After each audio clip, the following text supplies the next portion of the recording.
Біз күн сайын таңдау алдында тұрамыз. Қымбат, үнемсіз болса да несиеге көлік аламыз.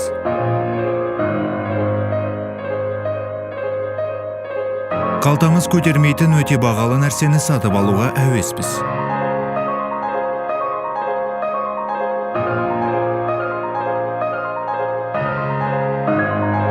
Әлде тозбайтын, сынбайтын маңыздырақ нәрсеге салым жасаған жөн бе?